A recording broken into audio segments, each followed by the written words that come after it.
business. Thanks for coming out tonight. I wrote me a manual, a step-by-step booklet for you to get. Oh, I make money move. You can't see me, my time is now.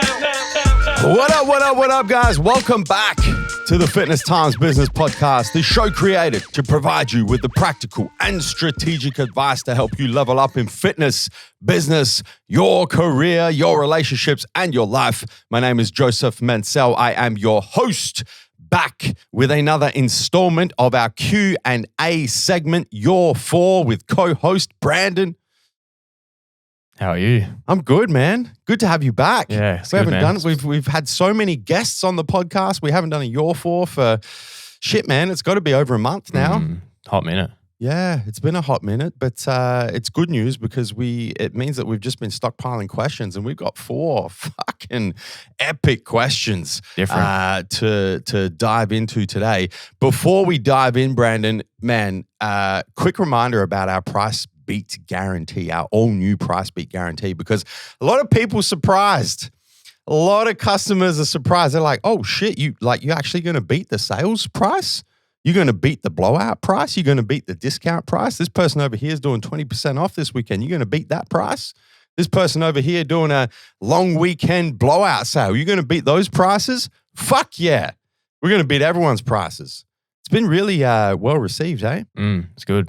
Hugely well received and super easy to access our price beat guarantee, guys. If you're online, I know most of you guys shop online, on the product page for the product that you're trying to buy, there's a big red button that says price beat guarantee. You just select the variations of the product. So you need to select the size and the flavor, obviously, and then click that red button and you pop in the URL, the website link of the price that you're trying to beat, whether it's on special sale, we don't care. You pop it in. And within 6 hours, it gets reviewed and most of them get accepted. And we beat that price by $1. For those of you who shop in store, literally go in store, show us the price that you're trying to beat on your phone. And our supplement specialists in our retail store will look at it, they'll verify it, and they'll go, "Fuck yeah, we'll beat that price by $1. Best price sups in the country, no exceptions. Just our little bit to try and save you guys a little bit of cashayola on your favorite subs with all of the, man, interest rates went up again yesterday. Crazy. We're trying to ease the cost of living pressure for you guys, making sure you're getting the absolute best price on your supplements in the country. No reason to shop anywhere else. MJ Fitness, MassiveJoes.com is where it's at. So good. It is. It's fucking good. We've got you, man. Yeah. We've got you. Yeah. All right. 4 questions. Let's dive in. Let's dive in. Question 1. In what ways do you use data or analytics to run and optimize your business? In every way. And you see a lot of this because as business development assistant and working in the biz dev area of the business, you probably see more data and analytics than most people in the business. In every way. Data is a huge part of what we do. We track. I honestly think that if people saw the amount of data that we use to track all the different parts of the business, most of them would be a little bit overwhelmed. I've actually put a little short list together. This is just off the top of my head of the things that we track on a weekly, fortnightly, and monthly basis. So you tell me if I've missed anything here. This is going to feel like a Monday. Yeah, well, yeah. And the weekly stuff is done on a Monday, right? Is we spend a lot of time first thing on a Monday morning. We start our Mondays with the monthly managers meeting and we go through a bunch of analytics. And then most of Monday is reporting and diving into data and analytics. But this is just off the top of my head. Sales and GP across all different areas of the business. Expenses across all different areas of the business. In particular, rent, wages, freight, cost of goods. Sell-through rates of different inventory to make sure we're not sitting on dead stock. Retail store analytics in the bricks and mortar retail side of the business, obviously sales and GP. Number of customers, average order, average basket size, number of new customers. On the website, a whole lot of website analytics, sales and GP, affiliate sales, athlete team sales, website users, website sessions, new website users, return website users, time on site, bounce rate, average order value, guest checkouts, new signups on checkout and new signups from website pop-ups, In the warehouse, we track dispatch errors as a percentage of total errors going out. From the email side of things, which you're specifically responsible for, number of subscribers, number of active subscribers, open rate revenue. And the wholesale side of the business is a whole bunch of analytics that we track there in terms of number of orders, number of retail partners, number of reseller partners, sales and GP. From a social media perspective, we track a lot of analytics here. Followers across all the different platforms and all the different accounts, impressions, reach, profile views, website clicks, downloads for the podcast, where there's different codes that are used, use of those codes, frequency of code use, advertising. So we do a lot of advertising through social media and advertising through search engine as well. So we're tracking all of that, specifically return on ad spend, impressions, reach, frequency of how many times ads are shown, how people are engaging with the ads. And then a big one for us is inventory analytics, missed sales, missed revenue because of products being out of stock, and what effect that kind of has on our top line revenue. That's just a snapshot. That's not everything. It's not an extensive list.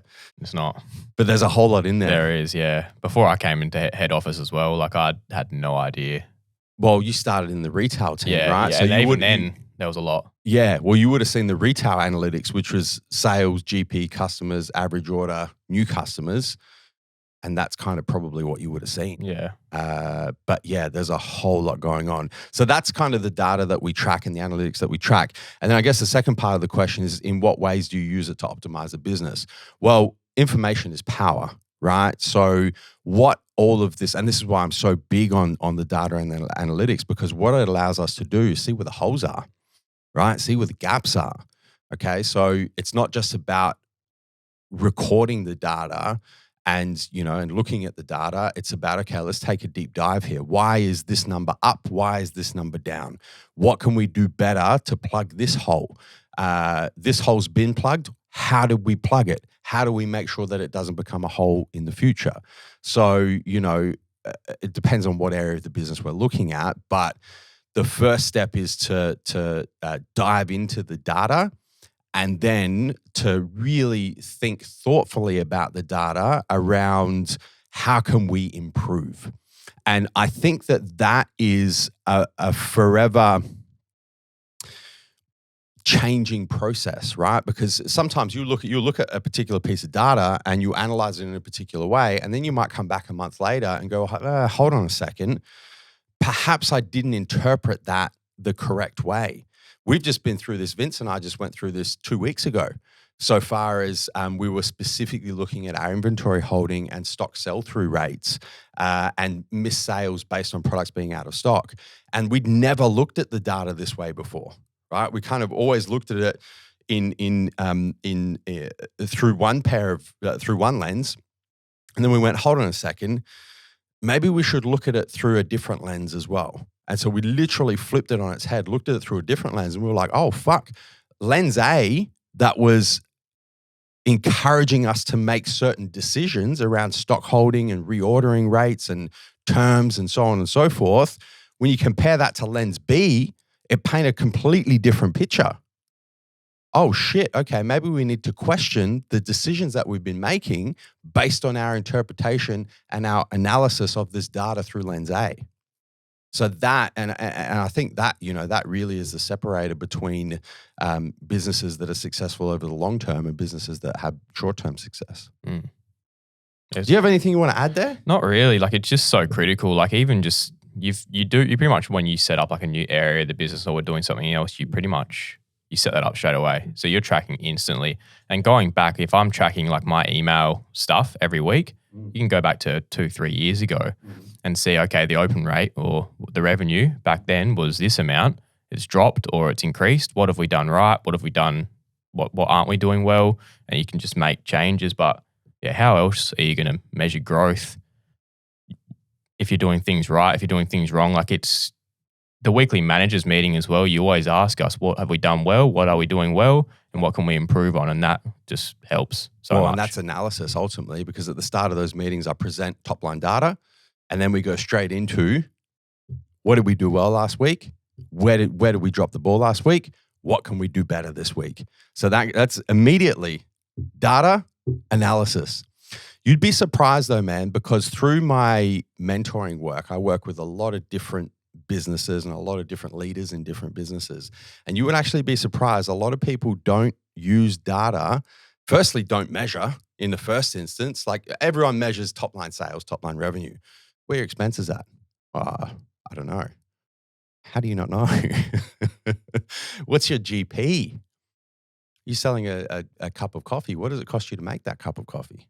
I'm not really too sure. How the fuck? You would be, and I see this a lot, right? And it's one of the first things that I do with my mentoring clients is, okay, we need to look at what data we need to pull out on a weekly, fortnightly, monthly basis. And we need to start measuring that, because if we don't have the data, we can't make right decisions. We're literally fucking throwing darts at a dartboard with a blindfold on. We don't know because we don't have the right data. We don't even know what the fucking dartboard is. You'd be very surprised how many businesses do that until it gets to a point where it's like, oh shit, I made that decision. It didn't work. Oh, why didn't it work? Oh, okay. I need a little bit more information here. So, but it's, man, information is power. If you, all of the entrepreneurs, the business owners, and even if you're not a business owner, you're working for somebody else, the more data you can pull out for your area of the business, the better decisions you're going to be able to make, the better you're going to be able to perform as an employee. And then on top of that as well, you mentioned all the different areas that you do run data and analytics on. And then obviously you have your monthly meetings with your managers, but then in the different areas, you also have them weekly too, to go over those. Like you talk with Vince and I with the affiliate and all that area of the business, and then Tice with the wholesale, and then just being able to touch base so regularly as well can make those little tweaks that, make and a lot of difference. It's become part of our culture too. Like even literally this week, Monday morning, Leah came into the Monday morning managers meeting without being prompted and had data on Team J Apparel. And she's like, I want to present this to you guys because I want you to see what's going on. On my own initiative, I've gone and taken a deep dive into some sales data for Team J Apparel, and I think it's important that we understand what's going on here, right? Had she not done that, I would never have thought to look where she looked. Nobody would have. So it almost has become part of like a reinforcing part of our culture to go, okay, what else can we look at to better inform our decisions as a team? And it helps communication as well. Yeah. Just being able to communicate regularly too. 100%. Next question. Do you see a psychologist and do you recommend it? Yes, I do. And I've spoken about this in many podcasts in the past. I see a clinical psychologist approximately once every 6 weeks. Let's say 6 to 8 weeks. I would see her 8 to 10 times a year. So whatever that works out as an average, I think it's about 6 to 8 weeks. Very, man, life-changing for me. I actually started seeing her as a marriage counselor when my first marriage started disintegrating and eventually collapsed. So I started seeing her as a marriage counselor, and I got so much out of it that I've continued seeing her ever since. So I've been working with her for over 5 years now, and life-changing is the best way that I can describe it. That being said, do I recommend it? I think you have to be at a point where you are ready to get value out of seeing a therapist. And I think a lot of people can do a lot of work internally and individually before they get to that point. And I'm talking things like, I should say, to get my words right, reading about different personal development, reading about mindfulness, taking action through meditation type practices, through, the little mental health things that you can do yourself that are just going to start the process of personal development before you go and seek therapy. Because I think a lot of people dive into therapy thinking it's going to be like some sort of silver bullet. Oh, now I'm seeing a psychologist, everything's going to be okay. Fuck no, you got to do work, man. Like you have to like in between, and this is why I only see her every 6 to 8 weeks because I put in fucking work. You know, if I was seeing her every week, I wouldn't. It's not enough time to actually put into practice the things that we discuss. That's where I'm at. That's it. Mm. Well, talk about personal development. I want to know if you went, what sparked your personal development journey? Have you always sort of... My divorce. Okay, yeah. Big time. Yeah. Yeah. Looking back, I can see it. You know, I always thought up into that point that I was taking proactive steps in my personal development. And I was, but until I went through the trauma of that marriage breaking down and everything that was involved in that, which is, I should do a podcast on it, take a few hours. But everything that was involved in that, for me, that was really like my biggest adult trauma. And that was the catalyst for me to go, fuck, I need to make some serious changes here because I do not like the path that I'm on as a person. So that was for sure the catalyst for real personal development. Up until that point, I kind of fluffed around the edges. When I got to that point, it was like, okay, no more avoidance, no more distractions, no more coping mechanisms. I need to confront these fucking demons and I need to figure out how to get through them. Yeah, awesome. Because I did originally have like a question that was, what if someone's extremely happy and they say to themselves, I'm content in life and I don't need a psychologist? But you've answered the question there, and you need to do a lot of the work yourself. There's a lot of self-development, reading, things like that you can do. Because I know before I went through any hardships and thought mental health wouldn't affect me, it was something that didn't even cross my mind. And a lot of people wait for pain, trauma, hardship, an event to happen to take steps and to take action. What about those people that haven't gone through that and they...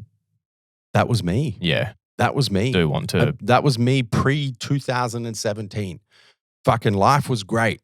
Everything was sunshine and rainbows, and you know, I had fucking everything, man. Like I had, you know, the multi-million-dollar business. I had the athletic career. I had the trophy wife, for lack of a better term. I had everything, and I was like, honestly, like to look at me back then, I was like, man, people who see shrinks are like fucked in the head. Honestly, yeah, I was the same. Like 100%. That's where I was at. Yeah. Like I don't need. That's not me. Like that's like, you know, I'm never going to go down that path. But let me tell you, man, the universe has a way of fucking straightening you out. It has a way of kind of going, oh, okay, you reckon you've got this shit all sorted out. Let me throw this in here and see how you deal with it. And it's guaranteed.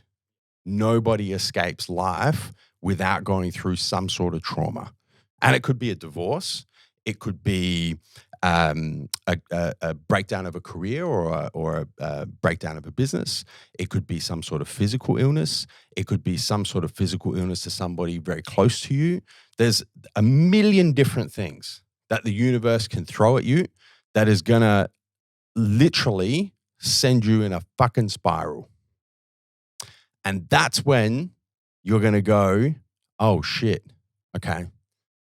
The only way through this is to actually confront the demons that I need to confront.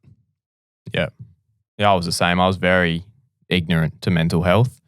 Before I went through things myself, I always thought, okay, that's not going to happen to me. I'm fine. But like Joe said, it's going to happen to you no matter what. Guaranteed. At some point in your life. Yep. And you need to, it's going to spark a want to grow and really discover yourself. But start now, man, with this personal development stuff. Start learning more about yourself. Yeah. Start reading and start really just trying to get those tools. So when something does happen, you at least have a little bit of an idea of what you need to do. Yeah, for sure. One of the best books that I can recommend, if I can just drop a book in there, and something that I recommend everybody read, is a book called Mindset by Dr. Carol Dweck. And it is the authority on the difference between a fixed mindset and a growth mindset. I thought I had a growth mindset until I went through some serious shit. And then I was like, oh, fuck. No. This is not a growth mindset at all. This is a fixed mindset. This is the classic definition of fixed mindset. That's why I thought like I had everything. Everything was good. I didn't need to work on personal development. I didn't need to work on psychology. I didn't need to work on mindfulness. I didn't need to meditate and do all that la-di-da shit until I did. Till you got punched in the face. Till you get punched in the face, man. Yeah, 100%. Awesome. Next question. How can one build resilience and mental toughness? What a great follow-up question. It is, yeah. These two tie together very well. Well, resilience straight off the bat is go through difficult shit, right? Literally everything we just spoke about, get fucking punched in the face, right? There's actually thinking about it, there's no other way to develop resilience than to go through difficult shit.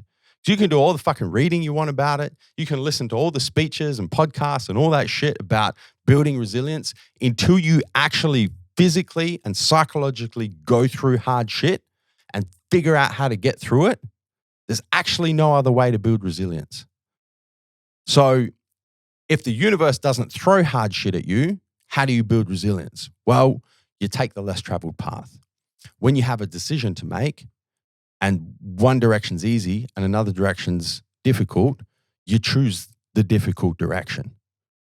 When you have a choice to make and one choice is comfortable and one choice is uncomfortable, choose the uncomfortable choice.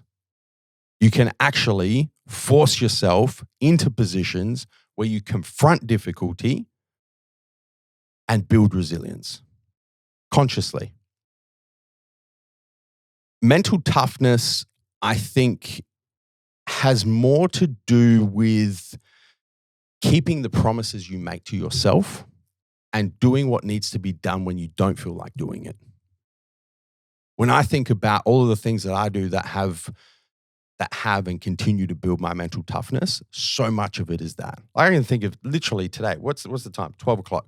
I got up at just after 3 this morning. So I've been awake for 9 hours.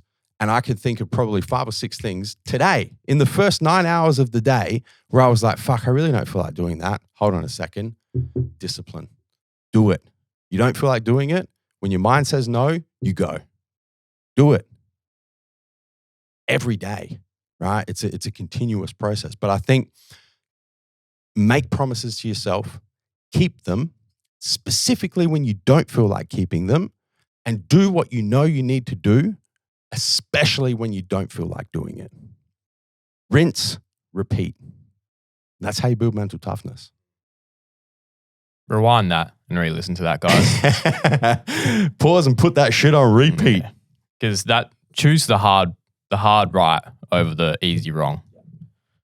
Do something that sucks every day, man. Do something that makes you uncomfortable every day. Seek discomfort. Avoid comfort because you don't grow being comfortable. Man, it's the first thing on my daily accountability calendar every day. And I'm actually, little plug here, I'm working on publishing a hard copy daily accountability calendar that you guys will be able to purchase and implement because it's a tool that I've been using for so many years now. And it's been such an important, it's been such an important piece of my personal development. And I have all of my mentoring clients use it and they fucking love it. Literally, the first thing every day on the daily accountability calendar is the letter U. The letter U stands for uncomfortable. What's the uncomfortable thing you're going to do today? Seek it out. Do it first. Because that's resilience building. Straight up. They're wins. Good stuff, man.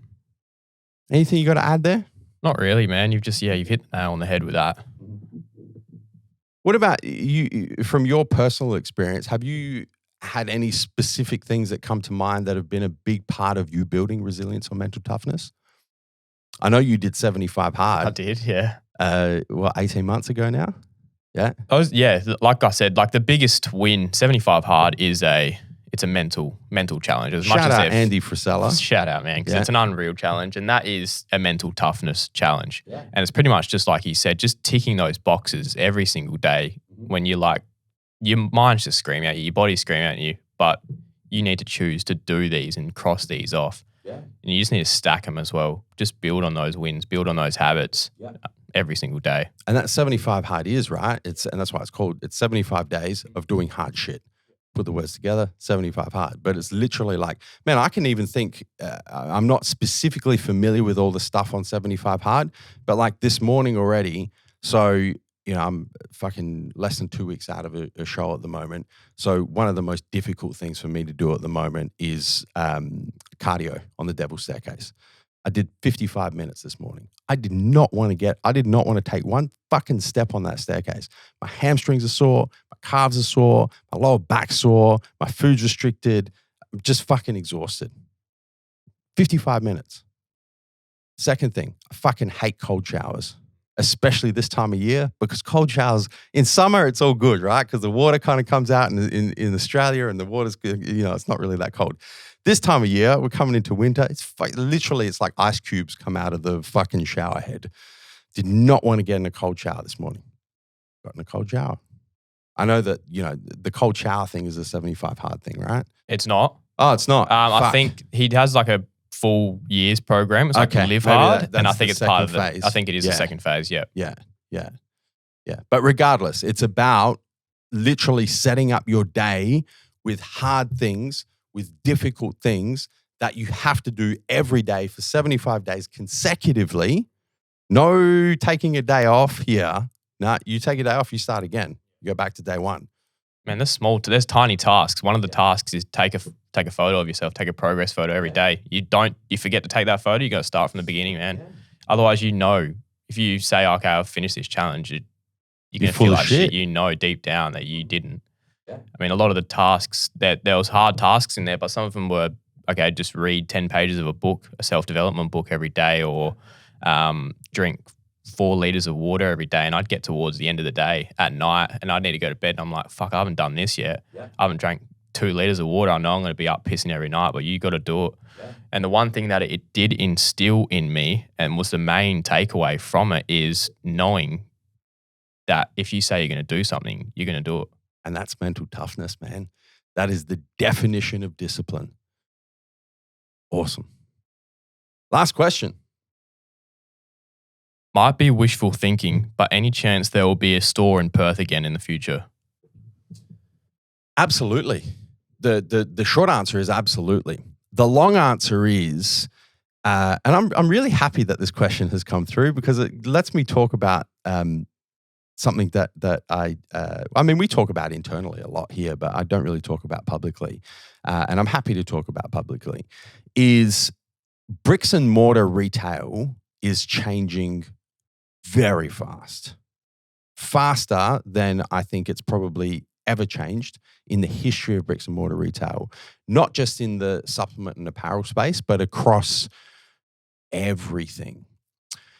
And a little bit of background to kind of explain where I'm going with this. So if you go back pre-COVID, 2018, we had 10 retail stores. We had 8 retail stores in South Australia. By the end of 2018, we had 8 in South Australia. We had 1 in Perth and we had 1 in Melbourne.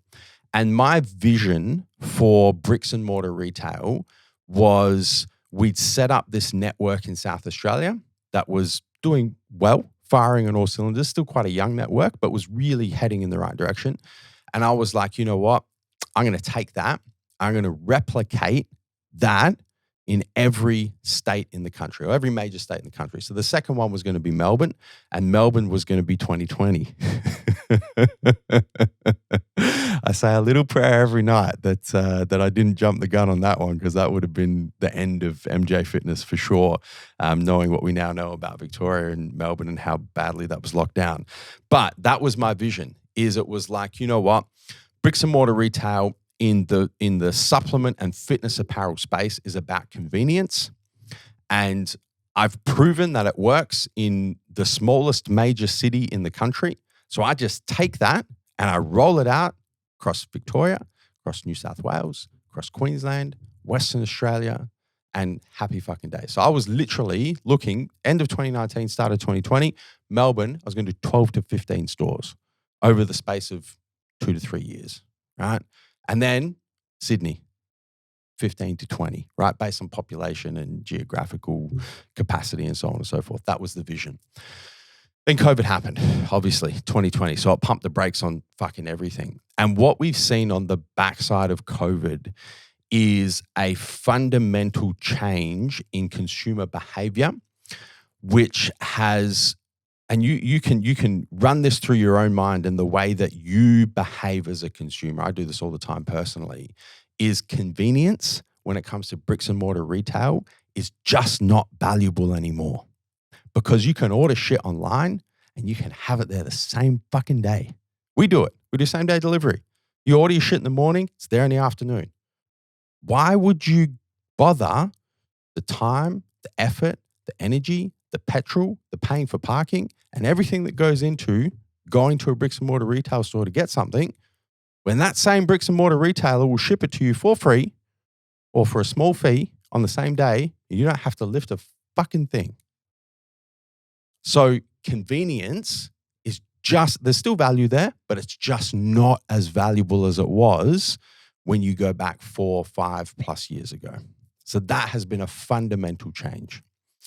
So the question then becomes, well, what is valuable from bricks and mortar retail? Because there's plenty of retail stores, like it's not like the whole thing's collapsed. What is valuable? What do you think? Ask you the question. Put yourself, you're a consumer. What do you value in a bricks and mortar retailer now? I want experience, man. 100%. 100%. If I'm going to invest my time, my effort, my energy, my money in petrol, finding a car park, paying for a car park, and all the other bits and pieces that go into physically putting myself in your bricks and mortar retail store, what's the value proposition? It's experience. It's experience. That's it. That's the fundamental change across all industries, apart from maybe fucking groceries, because we're not just there. But let me tell you, same day grocery delivery is here. Fuck, I might not even go to the supermarket anymore. Why would I? I'm going to ship my shit for free to my house. I ain't got to do shit. It's experience. That's where the value is. So from our perspective, we had spent from 2013 until 2018 setting up convenience-based bricks and mortar retail stores. A little bit of experience, but we didn't commit to the experience. It was mainly convenience. The way we selected locations, where they were, how far apart from each other they were, the things that we did in retail stores. It was convenience. And then you've had this fundamental change where convenience is just not valued anymore. So we're definitely one of the first movers, definitely in the supplement space, to kind of go, this is not working anymore, and we need to change direction very, very quickly. A lot of our competitors in the bricks and mortar retail space are just fucking beating that dead horse, man. And they will beat that dead horse until they fucking die. 100%. We are going down the less traveled path we've spoken about, and the writing's on the wall. So you can either work with it, you can work against it. I choose to work with it. So back to the question, is there a chance there'll be a Perth store in the future? Absolutely. It'll look a lot different to how MJ Morley looked, which was mainly convenience-based. It'll be experience-based. As true will all of our retail stores moving forward. All of them. They have to be to survive, because that's the value proposition now. Exciting, man. Well, you got punched in the face, and you had the resilience, and you had the tools to adapt. Exciting, but scary at the same time. Yeah.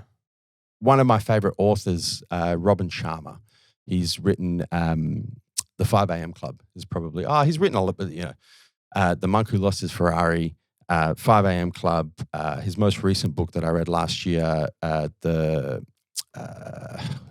Hero's Manifesto, something manifesto in the name. I can't remember exactly what it is. Just Google Robin Sharma, all his books will come up.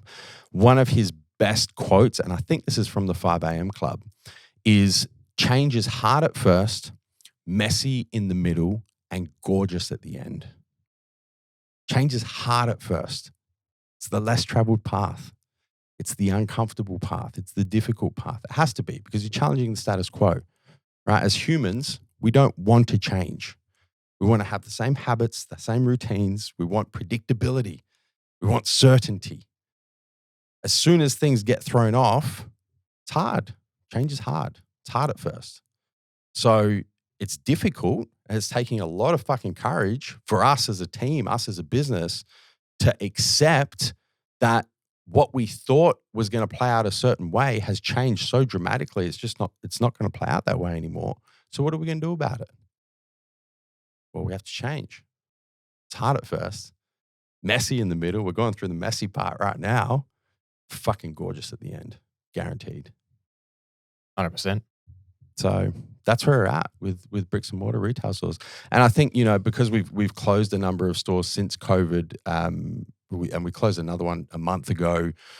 There's another one coming up that'll close within the next month, and people are kind of going, oh, what's going on here? Closing retail stores, this and that. Well, we're having the courage to change direction because the shit's not working anymore. The writing's on the fucking wall. We tried to beat the dead horse for the last 3 damn years, man. At some point, you've just got to accept it and you got to work with it. And that's kind of where we're at. And it's exciting. You mentioned it's exciting. It is exciting because it opens up new opportunities and new things for us to explore and really,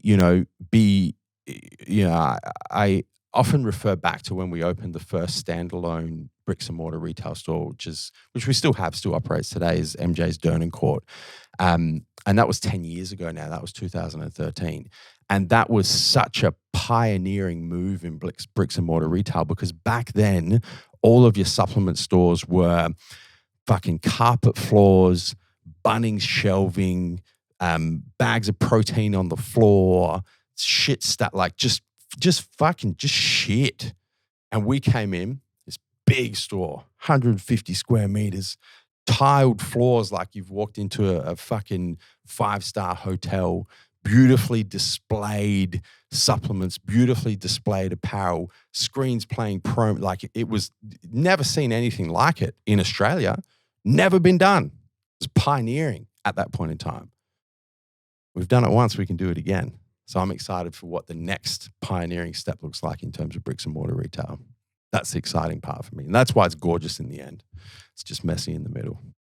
It's crazy, man. Durnan Court's coming up to, 10 years now? 10 years, man. And you still looks fucking brand new. And it looks the exact same as when I walked in there 10 years ago. Yeah. And people still come in and be like, how long's this store been? Oh, it looks like it's gorgeous. It's still top tier, man. And it just shows how futuristic and ahead how of the far time. ahead of the curve it was back then.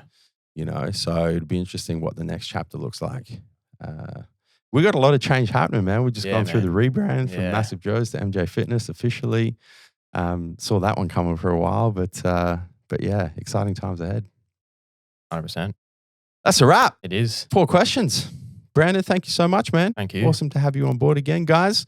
As you know, the one thing we ask in return, if you have enjoyed listening to this episode of the Fitness Times Business Podcast, your 4 segment, we ask that you guys share the show. Take a screenshot right now of whatever podcasting platform you're listening on. Post that screenshot in your Instagram story. Tag myself at Joseph Mansell.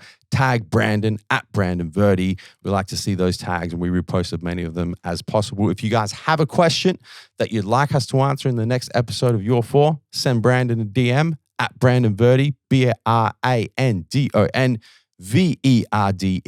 He collates them, picks the 4 best. That's how we put these shows together. That's it. That's a wrap. Guys, you could have been anywhere in the world, but you're here with us. We appreciate that.